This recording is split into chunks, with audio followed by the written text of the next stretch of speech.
Hello बच्चों, स्वागत है आपका स्पेक्ट्रम क्लासेस में।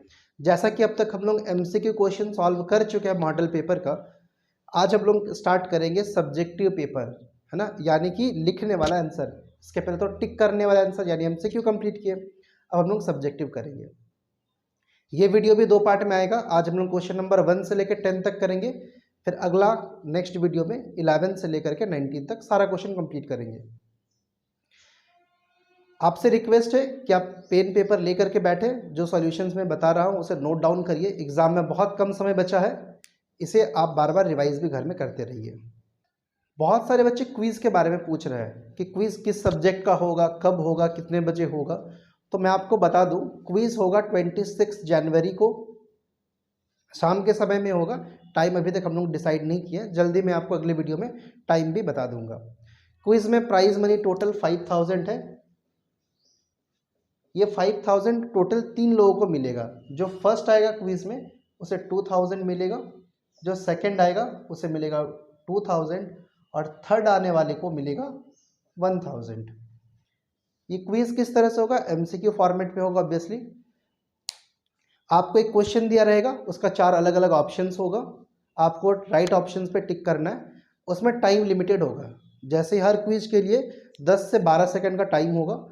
जैसे 10-12 सेकंड पार हो जाता है वो क्विज, वो जो क्वेश्चन है वो क्वेश्चन हट जाएगा आपके पास। तो आपके पास बहुत ही लिमिटेड टाइम होगा, उसमें आपको आंसर देना है।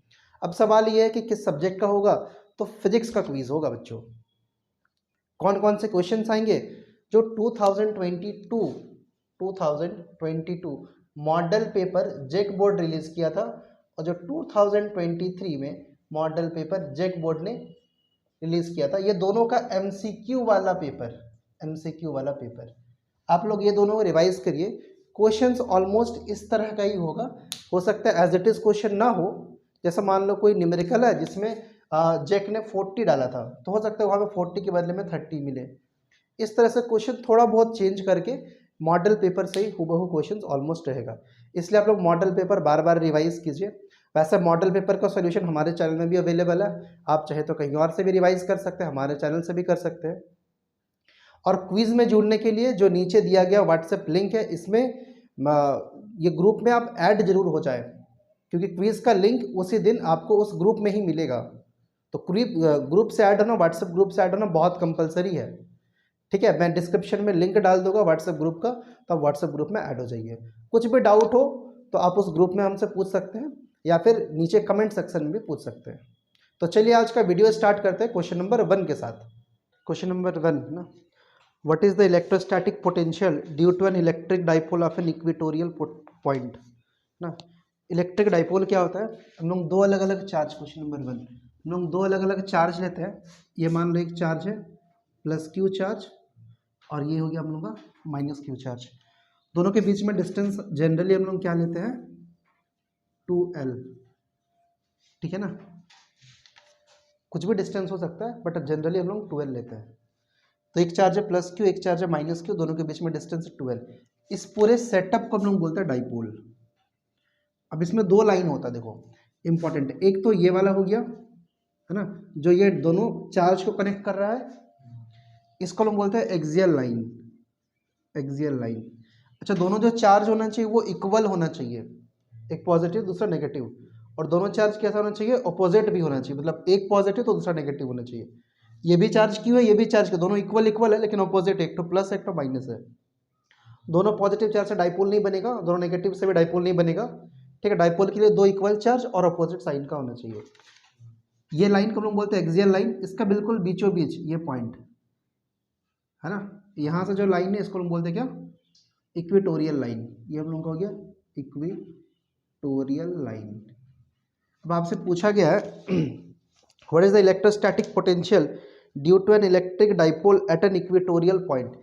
इस लाइन पर, इक्वेटोरियल लाइन में कोई भी एक पॉइंट है, मान लो ये हो गया आपका इक्वेटोरियल पॉइंट। इस पॉइंट पर इलेक्ट्रिक पोटेंशियल कितना होगा?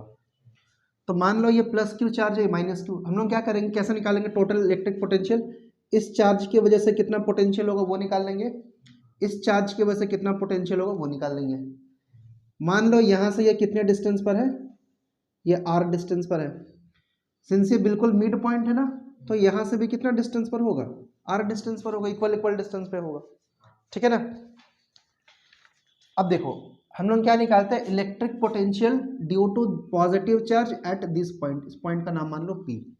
हम लोग टोटल पोटेंशियल कैसे निकालेंगे, V net equal to electric charge due to this, electric potential due to this charge, इस चार्ज की वजह से कितना पोटेंशियल हो रहा, मतलब V पॉजिटिव वाला चार्ज की वजह से, और पोटेंशियल इस नेगेटिव वाले की वजह से। आया ना समझ में।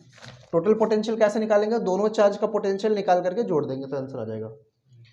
अब फॉर्मूला क्या होता है निकालने का, के क्यू बाई आर होता है, इसका निकालते देखो, के क्यू कितना है, प्लस क्यू है, प्लस क्यू बाई आर, यहाँ से यहाँ तक का दूरी, आर मैंने कितना दूरी है, तो ये डिस्टेंस आर हो जाएगा, plus electric potential due to minus Q charge, same formula होगा, के क्यू मतलब कितना होगा इस बार, माइनस क्यू होगा, बाई नीचे में आर।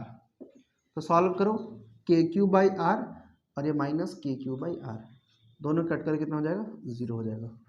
तो कोई भी पॉइंट पर जो इक्वेटोरियल लाइन पर हो, इलेक्ट्रिक पोटेंशियल कितना होता है, 0 होता है, डाइपोल के वजह से, ठीक है ना। आगे question number 2, a cell of EMF E, है ना, एक सेल दिया हुआ है, उसका ईएमएफ का वैल्यू दिया हुआ है ई, ईएमएफ इक्वल टू, आप लोगों को ये डायग्राम बनाने का जरूरत नहीं है, समझाने के लिए था खाली, ये डायग्राम जरूरत नहीं है, एक नंबर है क्वेश्चन है, बस इतना, सिर्फ 0 लिखोगे तो भी नंबर मिल जाएगा, या आप चाहो तो ऐसा लिख सकते हो, ठीक है। A cell of EMF E and internal resistance r, तो ईएमएफ दिया हुआ है ई और दिया हुआ internal resistance, internal resistance small r, और इसमें करंट कितना फ्लो हो रहा, करंट आपका फ्लो हो रहा, आई करंट फ्लो हो रहा है। पूछा गया right the relation between terminal voltage V in terms of E, I and R। तब हम जानते हैं फॉर्मूला क्या होता है, बोलिए, as we know V equal to EMF E minus I R। अगर आपको टर्मिनल वोल्टेज V निकालना है तो E माइनस आई आर करोगे, ठीक है। क्वेश्चन नंबर 2 का ये आंसर था। अब सिंपल एक लाइन लिखोगे, एक नंबर का क्वेश्चन, एक लाइन लिखोगे, फुल मार्क्स मिल जाएगा। चलिए नोट करिए, question number 3, where on the surface of earth is the angle of dip 90 degree. तो पूछा गया एंगल ऑफ डिप 90 डिग्री किस जगह पे होगा। ये टॉपिक है एंगल ऑफ डिप, ये हम लोग पढ़ते हैं मैग्नेटिक एलिमेंट ऑफ अर्थ के बारे में। तो टोटल कितना मैग्नेटिक एलिमेंट पढ़ना होता है अपने को, टोटल 3 पढ़ना होता है, मैग्नेटिक इंक्लिनेशन और डीप, दूसरा मैग्नेटिक डिक्लिनेशन, इसे थीटा से डिनोट करते हैं, इसे डेल से डिनोट करते हैं, और तीसरा horizontal component of earth's magnetic field. ये 3 अलग अलग हम लोग को एलिमेंट पढ़ना होता है। वैसे पूछा तो ये गया आपका 1 नंबर का सवाल में, तो इसका आंसर डायरेक्ट आंसर होगा 90 डिग्री आपके पोल पे होता है, बस इतना डिग्री लिखोगे तो आंसर मिल जाएगा, 1 नंबर मिल जाएगा। बट मैं चाहता हूँ कि आप ये तीनों टॉपिक को समझ ले, हो सकता है एग्जाम में इस बार 90 डिग्री ना पूछ करके 0 डिग्री पूछ दे, या ये ना पूछ करके थीटा के बारे में पूछ दे, या थीटा ना पूछ करके BH के बारे में पूछ ले। इसलिए तीनों टॉपिक को आप समझ लो और इसको याद कर लो, बहुत इंपॉर्टेंट टॉपिक है, इससे सवाल बनते ही बनता है। MCQ में भी ऐसा कुछ, इससे एक क्वेश्चन था और इसमें भी पूछा गया सब्जेक्टिव में। सो पहला टॉपिक है मैग्नेटिक इंक्लिनेशन और डीप। किसे कहते हैं, dip at a place is defined as the angle made by the direction of earth's total magnetic field with the horizontal direction.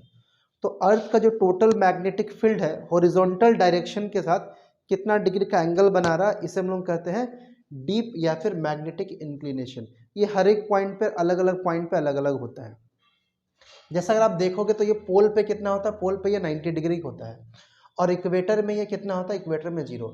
मतलब किस किस के बीच का एंगल है ये, angle made by the direction of earth total magnetic field, earth का total magnetic field और horizontal के साथ, सरफेस के साथ, सरफेस का और अर्थ का टोटल मैग्नेटिक फील्ड, ये दोनों के बीच का एंगल है, और इसे हम लोग कहते हैं डीप या फिर magnetic inclination.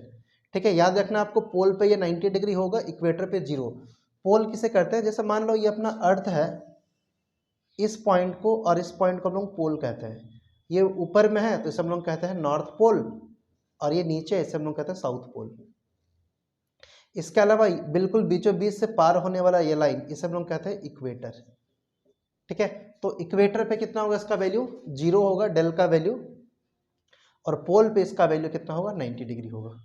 Next magnetic declination, इसे हम लोग थीटा से डिनोट करते हैं। This is the angle between geographic meridian and magnetic meridian at the place. जिस पॉइंट पर आपको मैग्नेटिक डिक्लिनेशन आपको जानना है, तो उस पॉइंट पर हम लोग दो चीज़ लेते हैं, एक हम लोग ज्योग्राफिक मेरिडियन लेते हैं और दूसरा हम लोग लेते हैं मैग्नेटिक मेरिडियन। उसके बीच में जो एंगल बनता है उस एंगल को हम लोग थीटा कहते हैं या फिर मैग्नेटिक डिक्लिनेशन कहते हैं। तीसरा बात, horizontal component of earth's magnetic field. देखो, it is the component of earth's magnetic field along the horizontal direction. तो अर्थ का जो मैग्नेटिक फील्ड अलग अलग डायरेक्शन पे अलग अलग हो सकता है। मान लो वर्टिकल डायरेक्शन पे कुछ वैल्यू होगा उसका, हॉरिजॉन्टल पे कुछ वैल्यू होगा। तो जो जितना वैल्यू मैग्नेटिक फील्ड का, टोटल मैग्नेटिक फील्ड का हॉरिजॉन्टल डायरेक्शन में होता है, उस टोटल वैल्यू को हम लोग कहते हैं horizontal component of earth's magnetic field. इसे हम लोग BH से डिनोट करते हैं। तो क्वेश्चन नंबर 3 का ओनली आंसर होगा 90 डिग्री एट पोल। ठीक है,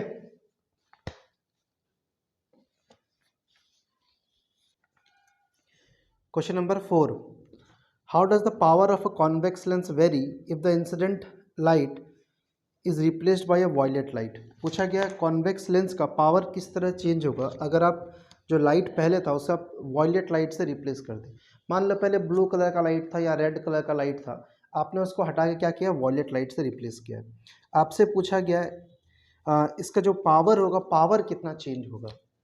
ठीक है, हम लोग फॉर्मूला जानते हैं 1/f equal to mu minus 1/r1 minus 1/r2, और 1/f को ही हम लोग क्या कहते हैं, पावर या p।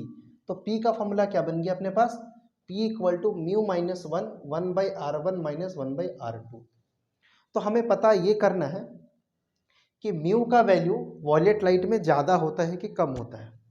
हम लोग एक बात और जानते हैं, जो म्यू होता है माने जो रिफ्रैक्टिव इंडेक्स होता है वो वेवलेंथ का के ऊपर में इनवर्सली प्रोपोर्शनल होता है। यानी जो लेमडा है वो म्यू के साथ इनवर्सली प्रोपोर्शनल है। अगर म्यू बढ़ेगा तो लेमडा घटेगा, या म्यू घटेगा तो लेमडा बढ़ेगा। देखो इस तरह से हम लोग जानते हैं वॉयलेट लाइट में जो वेवलेंथ या लेमडा का वैल्यू होता है वो सबसे कम होता है। किसी भी लाइट के कंपेयर में वॉयलेट का वेवलेंथ सबसे कम होगा। तो अगर वेवलेंथ कम होगा मतलब रिफ्रैक्टिव इंडेक्स उसमें ज़्यादा होगा वॉयलेट में किसी भी अदर लाइट से। ठीक है ना, तो अगर आप यहाँ पर मान लो इसमें वॉयलेट लाइट का सबसे ज़्यादा है, तो आप अगर बड़ा वैल्यू यहाँ पे म्यू का पुट करोगे तो पावर भी आपको बड़ा वैल्यू मिलेगा। ठीक है ना, मैं फिर से रिपीट करता हूँ, जो फोकल लेंथ है 1 फोकल लेंथ का formula mu minus 1/r1 minus 1/r2। इसमें पूछा गया वॉयलेट लाइट को, अगर वॉयलेट लाइट किसी और लाइट को वॉयलेट लाइट से रिप्लेस करोगे तो पावर में क्या चेंज आएगा। तो वॉयलेट लाइट का वेवलेंथ बाकी लाइट के वेवलेंथ के कंपेयर में कम होता है। तो अगर वेवलेंथ कम हुआ तो रिफ्रैक्टिव इंडेक्स ज़्यादा होगा, और अगर रिफ्रैक्टिव इंडेक्स ज़्यादा हुआ, म्यू का वैल्यू ज़्यादा हुआ, तो म्यू माइनस 1 का वैल्यू भी ज़्यादा होगा और पावर क्या होगा, इंक्रीज होगा। तो वॉयलेट लाइट में पावर सबसे ज़्यादा होगा, बाकी अदर कलर में जो पावर है वो कम होगा। तो इसका आंसर होगा इंक्रीजेज। एक नंबर का क्वेश्चन है, आप डायरेक्टली सिर्फ इंक्रीजेस लिखोगे तो भी आपका आंसर बन जाएगा। आपको ये पूरा लिखने का जरूरत नहीं है। अगर ये सेम क्वेश्चन 2-3 नंबर में पूछे, 3 नंबर में पूछा जाए तो आप ऐसा पूरा लिख लेना, अदरवाइज सिर्फ 1 नंबर में पूछे तो इंक्रीजेस। ये मैंने आपको समझाने के लिए बताया था, इसको नोट कर लीजिए। Question number 5, state 2 characteristics property of nuclear force. Nuclear force के बारे में कोई 2 प्रॉपर्टी लिखना है। मैंने यहाँ पे 4 प्रॉपर्टी लिखा, आपको जो इसमें से याद रहे 2 वो लिख सकते हो, और अगर आपको ये क्वेश्चन 3 नंबर में पूछे तो आप ये चारों लिख लेना। आइए समझते हैं न्यूक्लियर फोर्स को। हम लोग इलेक्ट्रोस्टैटिक फोर्स पढ़े हैं जिसमें 2 अलग अलग चार्ज के बीच में फोर्स लगता है। अगर सेम टाइप का चार्ज हो, मतलब दोनों अगर पॉजिटिव हो, तो इसके बीच में रिपल्सन का फोर्स लगता है, मतलब दोनों चार्ज एक दूसरे को अपने से दूर भगाएगा। अगर दोनों नेगेटिव हो तो भी रिपल्सन होता है, एक पॉजिटिव और दूसरा नेगेटिव हो तो दोनों के बीच में अट्रैक्शन होता है, मतलब एक दूसरे को आकर्षित करती है। अगर चार्ज सेम टाइप का हो एक दूसरे को विकर्षित करेगी। ये बात हम लोग जानते हैं। आप एक एटम के बारे में सोचो, यह है मान लो एक एटम, और इसके अंदर में बीच में यहाँ पे होता है न्यूक्लियस। न्यूक्लियस में मेनली दो टाइप का चार्ज होता है, एक होता है प्रोटॉन और दूसरा होता है न्यूट्रॉन। न्यूट्रॉन पैर पे कोई चार्ज नहीं होता है और इलेक्ट्रॉन्स इस तरह से बाहर में घूमते रहता है। प्रोटॉन पे पॉजिटिव चार्ज, इलेक्ट्रॉन पे नेगेटिव चार्ज और न्यूट्रॉन पे कोई चार्ज नहीं होता है। अब सवाल यह है कि यहाँ पे तो बहुत सारा प्रोटॉन्स होगा अंदर में और प्रोटॉन पे कौन सा चार्ज, पॉजिटिव चार्ज, तो सारे पॉजिटिव चार्ज एक दूसरे को क्या करेगा, रिपल करेगा, दूर भगाएगा। इसका मतलब न्यूक्लियस से टूट जाएगा, से खुल जाएगा, सारे प्रोटॉन्स बाहर निकल जाएंगे यहाँ से रिपल्सन की वजह से, दूर जाने की वजह से। लेकिन ऐसा तो होता नहीं है। ऐसा क्यों नहीं होता है? ऐसा इसलिए नहीं होता क्योंकि प्रोटॉन्स और न्यूट्रॉन्स के बीच में एक और फोर्स लगता है, उस फोर्स को हम लोग कहते हैं न्यूक्लियर फोर्स। तो न्यूक्लियर फोर्स लगता है प्रोटॉन्स और न्यूट्रॉन्स के बीच में, या ये जो न्यूक्लियर फोर्स है प्रोटॉन न्यूट्रॉन के बीच में नहीं, प्रोटॉन प्रोटॉन के बीच भी लगता है और न्यूट्रॉन न्यूट्रॉन के बीच में भी लगता है। और ये जो न्यूक्लियर फोर्स है ना, ये जो, अच्छा देखो, इलेक्ट्रोस्टैटिक फोर्स प्रोटॉन प्रोटॉन के बीच में क्या करेगा, रिपल्सन कराएगा। लेकिन वही न्यूक्लियर फोर्स जो होगा प्रोटॉन प्रोटॉन के बीच में अट्रैक्शन करवाएगा, दोनों को पास पास रखेगा। ये जो फोर्स होता है न्यूक्लियर फोर्स, इस फोर्स के कंपेयर में काफ़ी ज़्यादा पावरफुल होता है। इसलिए ये प्रोटॉन्स और न्यूट्रॉन्स आपस में एक जगह में इकट्ठा रहते हैं, दूर जाने के बजाय। तो ये प्रॉपर्टीज़ को समझते हैं। पहला, nuclear force is a strong fundamental force in nature. जैसा मैं बता रहा था कि जो न्यूक्लियर फोर्स होगा वो काफ़ी स्ट्रॉन्ग फोर्स है। अगर आप कंपेयर करोगे दो प्रोटॉन के बीच में जो रिपल्सिव फोर्स लग रहा है, उसके कंपेयर में जो दो फोर्स प्रोटॉन के बीच में अट्रैक्टिव फोर्स लग रहा है, न्यूक्लियर फोर्स लग रहा, इसके कंपेयर में ये 100 टाइम्स ज़्यादा बड़ा होगा। अगर दो प्रोटॉन आप लेते हो, दोनों के जितना रिपल्सन हो रहा है उसके कंपेयर में अब अट्रैक्शन देखोगे तो अट्रैक्शन 100 गुना ज़्यादा होगा। इतना पावरफुल फोर्स है। वही अगर आप दो प्रोटॉन के बीच में ग्रेविटेशनल फोर्स चेक करोगे तो ग्रेविटेशनल फोर्स का ये कितना ज़्यादा बड़ा होता है, 10⁻36, 36 गुना नहीं, 10⁻36, मतलब एक और ऐसे 36 तो जीरो, इतना पावरफुल होता है ये न्यूक्लियर फोर्स। किसके कंपेयर में, ग्रेविटेशनल फोर्स कंपेयर में। और इलेक्ट्रोस्टैटिक फोर्स कंपेयर में कितना पावरफुल, 100 गुना ज़्यादा पावरफुल, 10⁻²। तो काफ़ी स्ट्रांग फोर्स है। Nuclear force is an attractive force. ये हमेशा अट्रैक्टिव फोर्स है। अगर आप दो प्रोटॉन के बीच में फोर्स लगाओगे तो ये भी अट्रैक्टिव होगा। एक प्रोटॉन और एक न्यूट्रॉन लोगे तो भी अट्रैक्टिव नेचर का होगा। अगर आप दोनों न्यूट्रॉन लोगे तो भी क्या होगा, अट्रैक्टिव नेचर का ही होगा। तो ये फोर्स हमेशा अट्रैक्टिव नेचर का ही होता है। Nuclear force is a charge independent. ये जो न्यूक्लियर फोर्स है चार्ज के ऊपर में डिपेंड नहीं करता है, चाहे चार्ज हो चाहे चार्ज नहीं हो, ये फोर्स हमेशा सेम लगता है। इसलिए तो ये न्यूट्रॉन न्यूट्रॉन के बीच में भी फोर्स लग रहा है, ठीक है ना। जबकि इलेक्ट्रोस्टैटिक फोर्स में इसका जस्ट उल्टा होता है, वो जितना बड़ा चार्ज उतना ज़्यादा फोर्स लगता है। Nuclear force is a short range force. Nuclear force जो होता है वो शॉर्ट रेंज फोर्स होता है, ठीक है। Nuclear force short range force होने का मतलब ये सिर्फ न्यूक्लियस के अंदर में रहने वाले प्रोटॉन्स और न्यूट्रॉन्स पे ही लगता है। अगर आप इसको थोड़ा बाहर निकालोगे, थोड़ा दूर लेके जाओगे दो प्रोटॉन्स पे, तो उस टाइम पे न्यूक्लियर फोर्स नहीं लगेगा, ठीक है। न्यूक्लियर फोर्स ऑलमोस्ट जीरो हो जाएगा। तो ये काफ़ी शॉर्ट रेंज फोर्स है, बहुत पास पास हो तभी ये फोर्स लगता है। स्ट्रांग तो है लेकिन सामने होना चाहिए दोनों, ठीक है। तो ये प्रॉपर्टीज़ आप लोग नोट कर लो। अगर आपसे 1 नंबर का पूछे, कोई भी जो दो याद रहे आप वो दो लिख लेना। अगर आपसे 3 नंबर का पूछे तो ये सारा का सारा लिख लेना। Question number 6, name the EM waves used for studying crystal structure of solids. Solid का क्रिस्टल स्ट्रक्चर को हम लोग पढ़ने के लिए, स्टडी करने के लिए कौन सा वेव यूज़ करते हैं। ये जो क्वेश्चन है ये लास्ट ऑब्जेक्टिव में भी था, तो हम लोग यूज़ करते हैं एक्स रे। मैंने क्लास में बताया था, अगर आपको याद होगा, तो हम लोग यूज़ करते हैं X ray. Question number 7, draw the logic symbol of NOR gate. तो नॉर गेट का लॉजिक सिंबल बनाने बोला गया। जो नॉर गेट है वो आपका नॉट गेट और गेट से मिलके बनता है। नॉट गेट एंड और गेट से मिलके बनता है, ठीक है। तो नॉट गेट कैसे बनता है, नॉट गेट आपका बनता है, उसका सिंबल ऐसा होता है। और गेट का सिंबल कैसा होता है, और गेट सिंबल इस तरह से होता है। अब ये दोनों को मिला के हम लोग को बनाना होता है नॉर गेट। नॉर गेट, तो नॉर गेट का सिंबल किस तरह से होगा, नॉर गेट का सिंबल ये हो गया आपका सिंबल नॉर गेट का। इसका बूलियन अलजेब्रा क्या होता है, Q = A + बी के ऊपर बार, ये है इसका बुलियन अलजेब्रा। ठीक है। क्वेश्चन नंबर 8 बहुत अच्छा क्वेश्चन है, न्यूमेरिकल है। Question number 8, 2 point charges 20 into 10⁻⁻6 coulomb and -4 into 10⁻⁻6 coulomb are separated by a distance of 50 centimetre in air. ठीक है, तो दो चार्ज है, ये पहला चार्ज ए चार्ज है और ये दूसरा बी चार्ज है। इसका वैल्यू कितना है, 20 इंटू 10⁻⁻6, इसका वैल्यू है -4 इंटू 10⁻⁻6, और ये दोनों चार्ज के बीच में जो डिस्टेंस है वो है आपका 50 सेंटीमीटर। ठीक है। पूछा गया आपसे find the point on the line joining the charges where the electric potential is 0। अब आप पूछा गया ये दोनों चार्ज को ज्वाइन करने वाला लाइन पर किस पॉइंट पर इलेक्ट्रिक पोटेंशियल का वैल्यू 0 होगा। अच्छा, इलेक्ट्रिक पोटेंशियल का वैल्यू 0 कैसे हो सकता है, सोचो। एक चार्ज क्या है, पॉजिटिव है, दूसरा चार्ज क्या है, नेगेटिव है। तो किसी भी एक पॉइंट क्यू पॉइंट के बारे में आप सोचिए, इस ए चार्ज की वजह से क्यू पॉइंट पे पोटेंशियल क्या कितना होगा, पॉजिटिव पोटेंशियल होगा, माने potential at point Q due to charge A. तो चार्ज ए की वजह से क्यू पे पोटेंशियल पॉजिटिव होगा। वैसे ही चार्ज बी के वजह से क्यू पॉइंट पर पोटेंशियल कितना होगा, नेगेटिव होगा, है ना, क्योंकि इसका वैल्यू ज़्यादा है तो यहाँ पे पॉजिटिव वैल्यू ज़्यादा होगा, यहाँ पे नेगेटिव का वैल्यू कम है तो नेगेटिव वैल्यू यहाँ पे कम होगा। लेकिन एक पॉजिटिव और दूसरा नेगेटिव होगा। तो कोई एक ऐसा पॉइंट होगा जहाँ पर इसके वजह से जितना पॉजिटिव चार्ज बनेगा और इसके पॉजिटिव पोटेंशियल बनेगा, इसके वजह से उतना ही नेगेटिव पोटेंशियल बनेगा, और आप दोनों को जब जोड़ दोगे तो आंसर 0।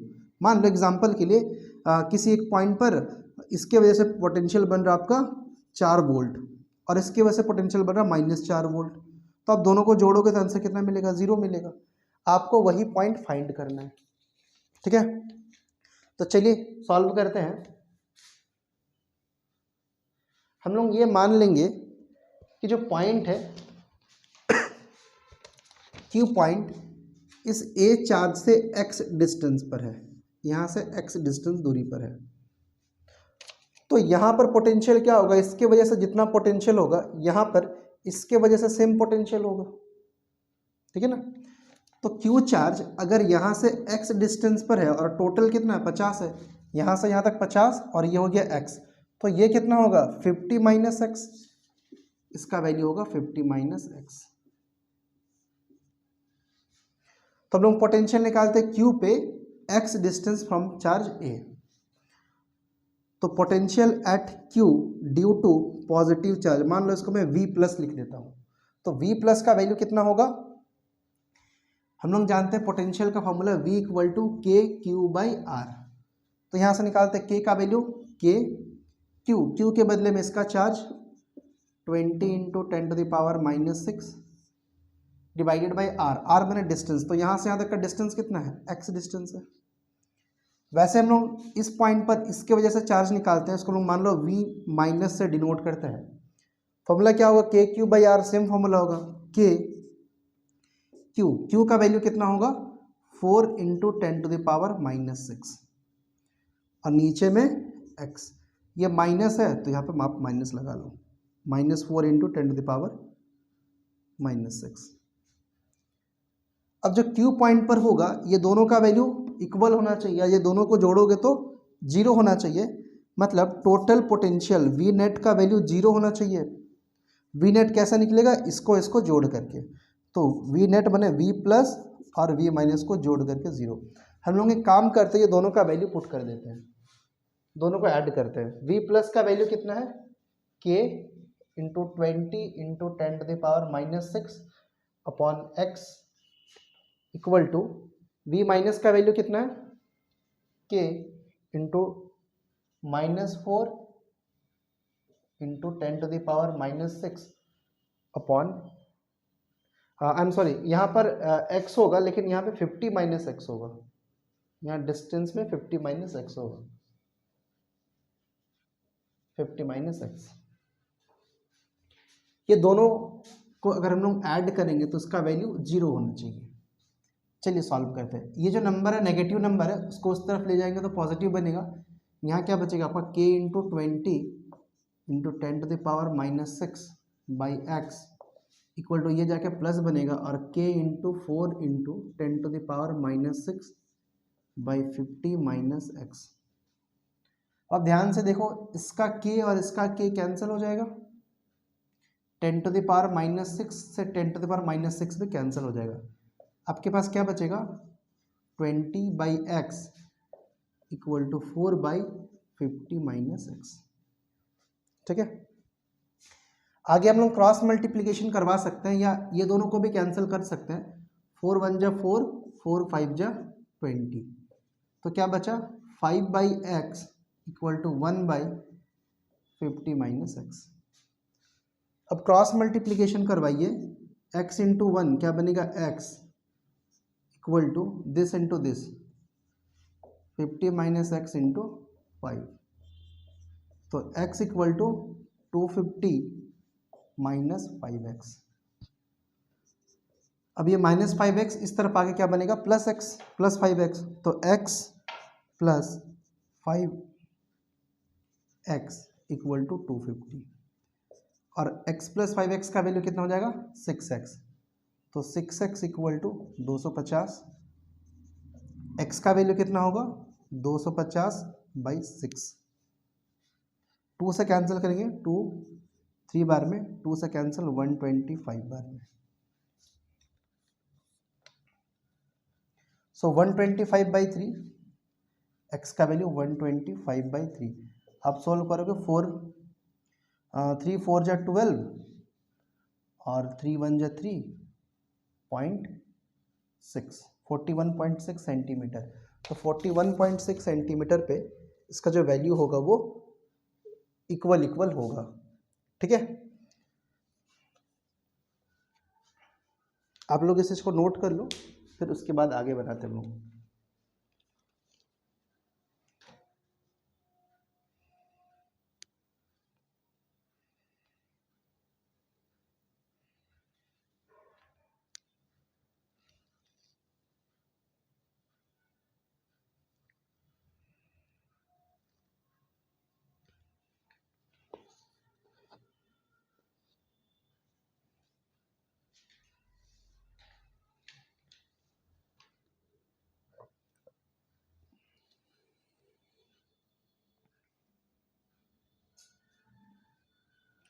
नोट कर लिए, वे आगे सॉल्व करते हैं। इस क्वेश्चन का एक और पार्ट है, पार्ट नंबर 2, मैं ये इरेज कर देता हूँ।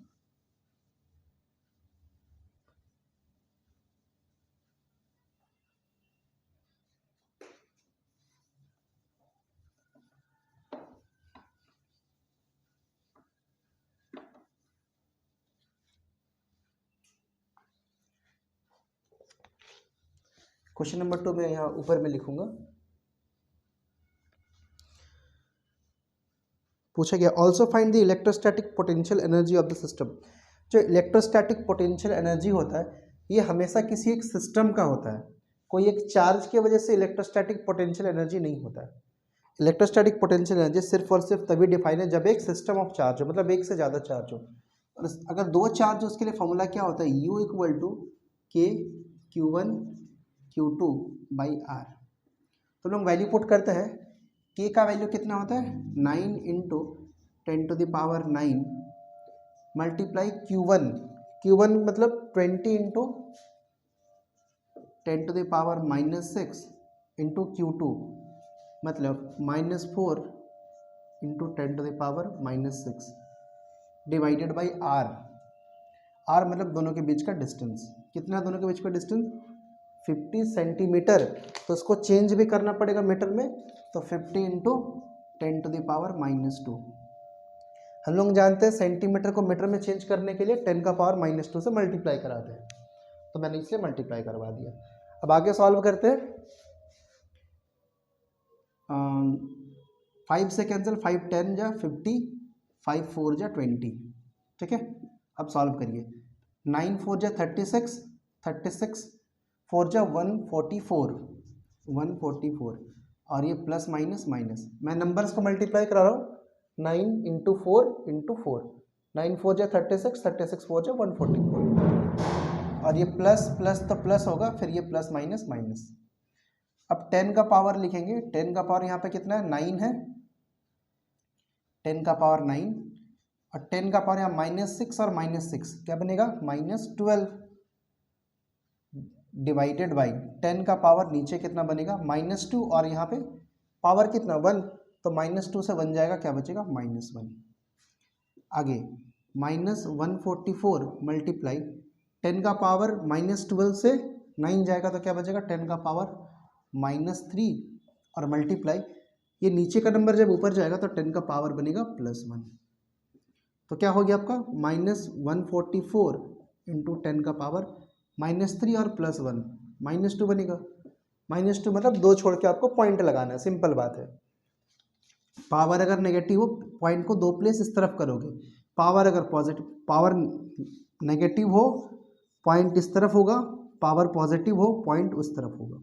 तो नेगेटिव है, 2 प्लेस छोड़ के पॉइंट लगाइए, 1 2, तो होगा 1.44। और ये क्या, ये एक एनर्जी है, तो एनर्जी का यूनिट क्या होता है, जूल। तो electrostatic potential energy of the system कितना होगा, -1.44 जूल, यहाँ पर पॉइंट है। चलिए ये नोट करिए, फिर हम लोग क्वेश्चन इसके बाद से सॉल्व करेंगे। Question number 9,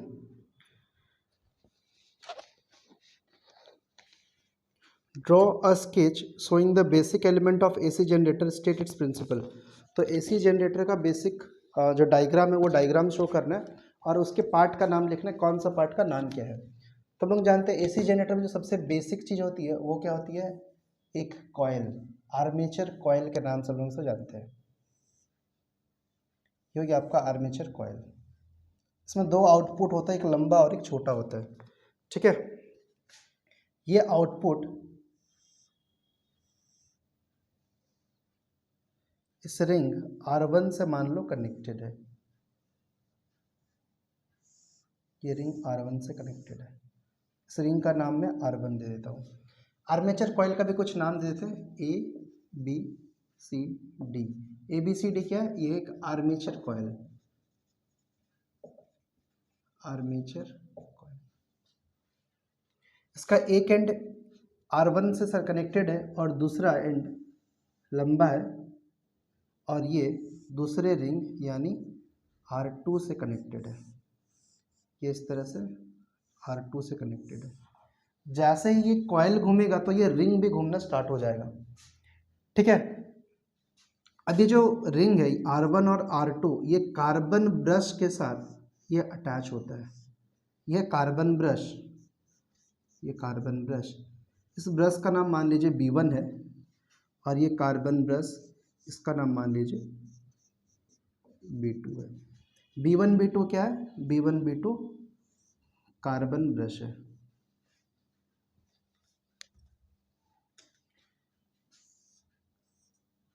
carbon brushes. Carbon brush fix होता है, लेकिन जो रिंग्स है ये रिंग्स रोटेट करते रहते हैं ना। अभी कार्बन ब्रश के साथ हम लोग को आउटपुट मिलता है, ये हमारा हो गया पहला आउटपुट, और इस ब्रश से हमें मिलता है दूसरा आउटपुट। ये फर्स्ट आउटपुट, ये हमारा आउटपुट है, आउटपुट, ये आउटपुट्स है। ABCD क्या है, आर्मेचर कॉइल है। अभी आर्मेचर कॉइल किस चीज़ से घिरा हुआ होता है, स्ट्रॉन्ग मैग्नेट से घिरा हुआ होता है। कैसा टाइप का मैग्नेट होता है, सिलिंड्रिकल मैग्नेट्स होता है, ये 2 सिलिंड्रिकल मैग्नेट्स, ये मैग्नेट का नॉर्थ पोल और ये मैग्नेट का साउथ पोल, ठीक है। तो ये मैग्नेट जो कॉइल घूम रहा है ये नॉर्थ और साउथ पोल मैग्नेटिक फील्ड के अंदर में कॉइल रोटेट करेगा। हम लोग जानते हैं मैग्नेटिक फील्ड का डायरेक्शन क्या होता है, नॉर्थ टू साउथ होता है, तो एक मैग्नेटिक फील्ड B होगा जिसके बीच में ये रोटेट करेगा। ये मैग्नेटिक फील्ड तो फिक्स है, लेकिन कॉयल है वो कॉयल कंटिन्यू घूमते रहेगा, घूमते घूमते घूमते, जैसे कॉयल घूमेगा साथ में ये रिंग्स भी घूमेगा, रिंग्स घूमेगा तो यहाँ से इलेक्ट्रिसिटी जनरेट होगा, आपको 2 अलग अलग पॉइंट पे आउटपुट मिलेगा इलेक्ट्रिसिटी का।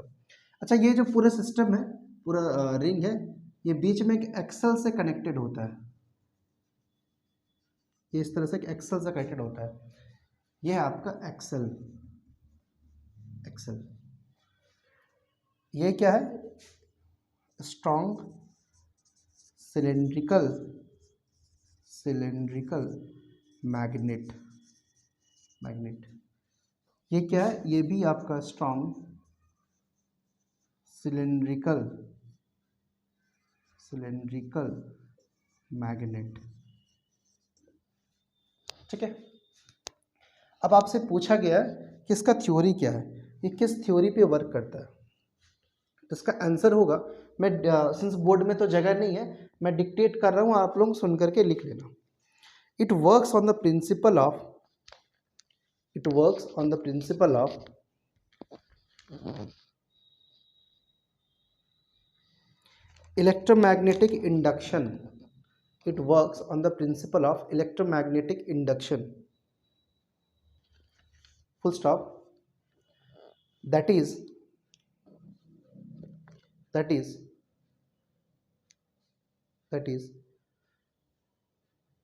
when a coil is full stop के बाद, that is when a coil is rotated in uniform magnetic field, that is when a coil is rotated in a uniform magnetic field, an EMF is produced.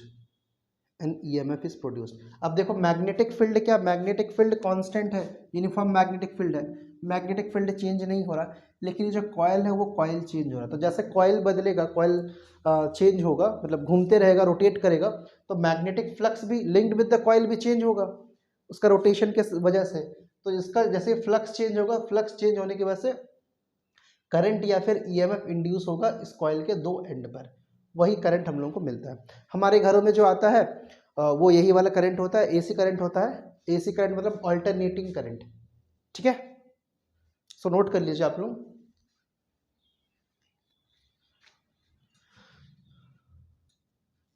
Question number 10, how does the fringe width of interference change when the whole apparatus of Young's experiment is kept in a liquid of refractive index 1.3। तो हम लोग interference जानते हैं, इस तरह से एक pattern बनता है, इसे हम लोग इंटरफेरेंस बोलते हैं।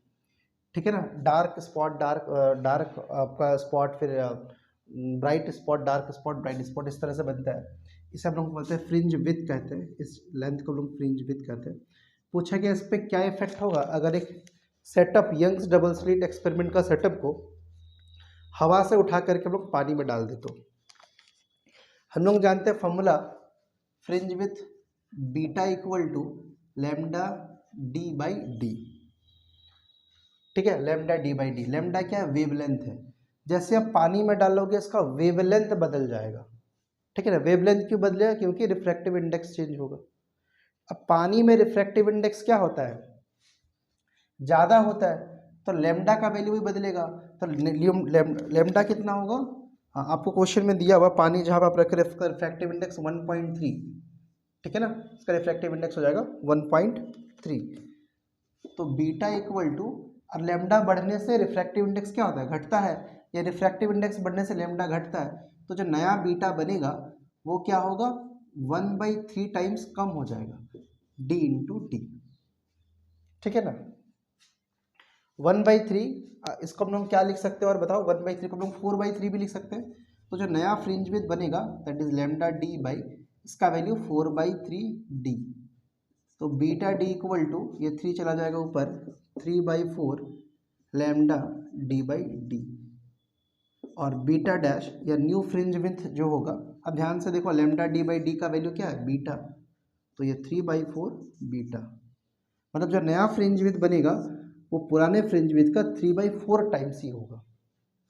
मैं फिर से एक्सप्लेन कर देता हूँ। जो फ्रिंज विड्थ है उसका वैल्यू होता है लैम्डा डी बाई डी। अब लैम्डा मैंने होता है वेवलेंथ। अब जैसे पानी में डालोगे तो वेवलेंथ क्या होता है? कम हो जाता है। कितना? जितना उसका रिफ्रैक्टिव इंडेक्स है। तो रिफ्रैक्टिव इंडेक्स कितना? 1.3, तो मैंने 1.3 से डिवाइड कर दिया। अगर आप इसको कहीं और डालते जिसका रिफ्रैक्टिव इंडेक्स और ज़्यादा होता तो उतना से डिवाइड कर देता मैं। अच्छा, 1.3 को कैलकुलेशन का सुविधा के लिए हम 4/3 भी लिख सकते हैं। तो 1.3 को मैंने इसलिए क्या लिखा 4/3। जब ये 3 ऊपर चला गया तो यहाँ बना 3/4 लैम्डा डी बाई डी। अब लैम्डा डी बाई डी का वैल्यू क्या था, तो बीटा था, स्टार्टिंग वाला बीटा था, तो इसलिए इसके बदले मैंने लिखा बीटा।